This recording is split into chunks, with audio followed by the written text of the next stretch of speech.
There'll be 30 million cars on the roads of Britain by the end of this century, and motoring will be a quite different affair. You just won't be able to get into your car and drive off from home to wherever you want to go.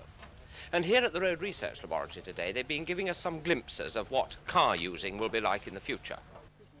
They've been showing us for the first time some of the machinery which will enable them to bill us by computer for driving in these places.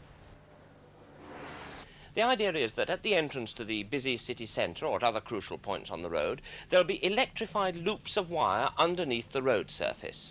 And as a car passes, it activates these electric wires. Now, every car or vehicle would have on it a little black box, and that's really a sort of electronic number plate which identifies that vehicle absolutely individually. As the car crosses the electric loops, the roadside recorder is activated and says exactly which car has passed. The black box on the car is a pretty small but fairly sophisticated piece of electronics.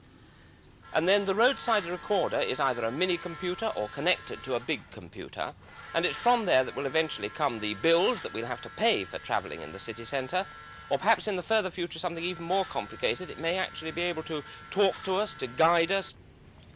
An alternative and simpler system is to have a fairly small meter in the car. Every time you cross the loop under the road, it just clicks over. The problem here is how to make meters which can't be fiddled, and also how to manage the meter reading and counting at the end. Another experiment is how to get as many cars as possible, as quickly as possible, onto the trains that'll carry them through the Channel Tunnel. Sheds approximate the interiors of connected railway wagons. Primitive perhaps, but effective. Hundreds of local people have been attracted as volunteers for today's experiment. They were paid 50 pence an hour by the laboratory. Heath Robinson it may be, but the information gained today should help the motorist of the future when he goes for his holiday through the Channel, optimistically from 1978 onwards. And the very last word is the totally automatic car, no driver at all. The whole thing's remotely controlled by cables and electric loops under the road. Steering, accelerating, gear changing, braking and stopping. All the switches and electronics in the car could be provided for £100. The radar device on the front will one day be able to tell how near you are to the car in front of you and slow you down automatically. Basically, it's all needed because you and I are not as good as machines. We tire, we lose concentration, we get cross. One day, we'll just be able to link our car onto an automatic system to take us right up the motorway.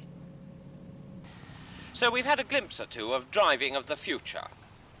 It's going to be probably easier, certainly more regimented. And the day may come when the driver becomes totally redundant. Here's my car.